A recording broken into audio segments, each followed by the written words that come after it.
दीवारें फांदकर, पेड़ पर चढ़कर, पुलिस की जिप्सी को चकमा देकर, कई 100 की संख्या में काफिले के साथ पहुंचकर, ये किसी बदमाश की इंट्रोडक्शन हम आपको नहीं दे रहे, बल्कि ये तो नकल वाले स्पाइडरमैन हैं। वो स्पाइडरमैन जो कल अपनी जान जोखिम में डालकर स्कूल की दीवारों पर चढ़ गए और आज तो हद ही पार कर दी। नूह की जिन गलियों में स्कूल स्थापित है, वहाँ आपको दूर दूर तक भारी संख्या में नजर आएंगे तो ये सिर्फ नकलची। कल रस्सी के सहारे परीक्षार्थियों के दोस्त रिश्तेदार चढ़े थे और आज युवा, बुजुर्ग और तो और लड़कियां भी पीछे नहीं रहीं, बल्कि किताबों की जेरोक्स कॉपी निकलवाने में इनकी अहम भूमिका रही। कल के वाकये के बाद प्रशासन द्वारा परीक्षा केंद्र के बाहर कहने को तो 1-2 पुलिसकर्मी जरूर खड़े कर दिए गए, लेकिन वो भी सिर्फ नाम मात्र को। यानी उनके सामने कई युवा आते, खिड़की से पर्ची फेंकते और 2-4 मिनट में रफू चक्कर हो जाते। स्कूल के गेट पर लाठी लिए हुए पुलिस के कई जवान मुस्तैद नजर आ रहे हैं, लेकिन असली खेला तो ये नकलची पहले ही रचाए बैठे थे। आपको ऐसी कई वीडियो हम दिखाएंगे जिसमें साफ तौर पर दिख रहा है कि नकल हो रही है, नकल करवाई जा रही है और प्रशासन हाथ पर हाथ धरे बैठा है।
पिछले साल जुलाई में सांप्रदायिक हिंसा को लेकर नूह सुर्खियों में रहा और इस बार किसी अच्छे काम से नूह सुर्खियों में नहीं आया, बल्कि इस बार भी फिर से गलत वजह से चर्चा में है। नूह की अब कई वीडियो वायरल हो रही हैं, जिनकी तुलना बिहार से की जा रही है। अब विपक्षी दल लगातार बीजेपी और प्रदेश सरकार पर हमलावर हो रहे हैं। पहले दीपेंद्र हुड्डा और रणदीप सुरजेवाला ने सरकार को घेरा और अब नूह विधायक आफ्ताब अहमद भी सरकार पर जमकर बरसे।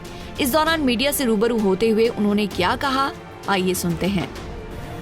ये सारी की जिम्मेवारी जो है राज्य सरकार की, इनका कुप्रबंधन की वजह से आज नकल होती है और कुप्रबंधन की वजह से, नकल होने की वजह से ही आज हरियाणा जो है बिहार के तरफ से बदनाम होने लगा है।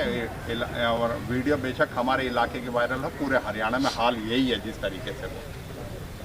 तो क्या टीचरों को कमी मानी जाए, किस लिए? क्योंकि टीचर मैंने पहले आपको पहले बता दिया, बिल्कुल 50% सरकारी स्कूलों में टीचर नहीं है, व्यवस्था बिल्कुल चरमराई पड़ी है और इस वजह से राज्य सरकार का जो प्रबंधन है वो फेल होता जा रहा है। और मैं समझता हूँ कि राज्य सरकार साजिश करके सरकारी स्कूलों को और सरकारी स्कूल में पढ़ने वाले बच्चों को शिक्षा से वंचित रखना चाहती है। तो क्या इस बार सरकार ने तो विस्तृत इतनी जानकारी हमें नहीं है। कुप्रबंधन सरकार का, हरियाणा स्कूल एजुकेशन बोर्ड का, उनका कुप्रबंधन है कि जिसकी वजह से नकल पे अंकुश नहीं लगा। सबसे बड़ी हैरानी की बात तो ये है कि जब स्कूल की खिड़कियों पर दर्जनों लोग लटके थे, तब क्या प्रशासन आंख मूंदे सोया था? अपनी जान की बाजी लगाकर हर सवाल का जवाब नकलची पहुंचाते रहे। कैमरे को देखकर न सिर्फ युवतियां बल्कि युवक भी मुंह छुपाते रहे। नूह के यासीन मेव सीनियर सेकेंडरी स्कूल से लेकर ग्रीनफील्ड स्कूल और कंट्री ग्रामर स्कूल से लेकर राजकीय वरिष्ठ माध्यमिक विद्यालय तक नकल कराने वालों के हौसले बुलंद दिखे। पुलिस बल की कम मौजूदगी उनके परों को और जान दे रही थी। इसी दौरान जब एक छात्र समय से पहले पेपर देकर कंट्री ग्रामर स्कूल से बाहर निकला, तो टीचर तुरंत बाहर आया और खींचकर थप्पड़ों की बरसात की और उसको वापस स्कूल में ले गया। देखिए ये वीडियो।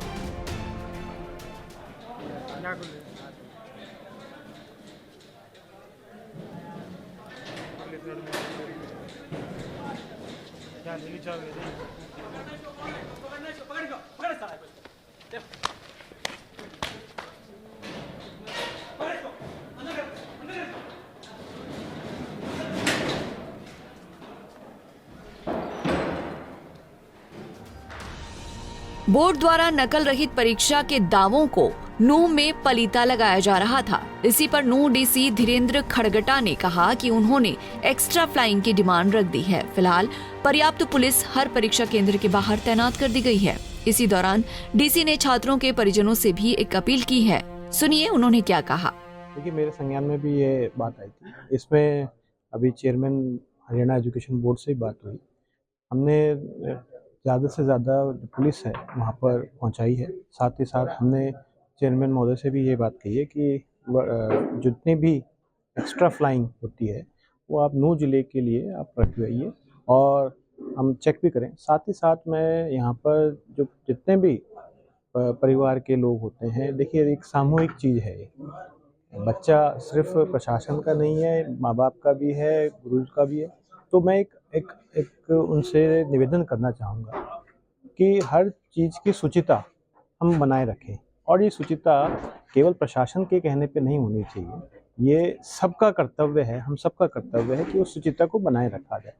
तो हमारी तरफ से भी कार्य किया जाएगा। मैं सबसे और रिक्वेस्ट करता हूँ जो इसमें स्टेक होल्डर्स हैं कि भाई इस चीज़ का शुचिता बनाएं। वीडियो वायरल होने के बाद हरियाणा के शिक्षा मंत्री कंवरपाल से लेकर बोर्ड अध्यक्ष डॉक्टर वीपी यादव तक ने प्रतिक्रिया दी है और मामले की जांच बैठाने की बात कही है। लेकिन अब देखना होगा कि क्या इसी तरह से 10वीं और 12वीं बोर्ड के एग्जाम हरियाणा में कराए जाएंगे। आखिर कब सरकार नकल पर नकेल कसेगी? अगर ऐसे ही नकल हरियाणा के स्कूलों में चलती रही तो क्या बच्चों के भविष्य के साथ खिलवाड़ नहीं होगा? क्या सरकार ऐसे ही हाथ पर हाथ धरे बैठी रहेगी? एक पल के लिए तो वो छात्र आज पास हो जाएंगे, लेकिन जिंदगी के एग्जाम में फेल होने से उन्हें कोई बचा नहीं पाएगा। नूंह से अनिल मोहनिया, पंजाब केसरी टीवी। हमसे जुड़े रहने के लिए हमारे YouTube चैनल को सब्सक्राइब करें और नई वीडियो की नोटिफिकेशन के लिए बेल आइकॉन को दबाएं। अगर आप ये वीडियो Facebook पर देख रहे हैं तो लाइक जरूर करें और ज्यादा से ज्यादा शेयर करें। धन्यवाद।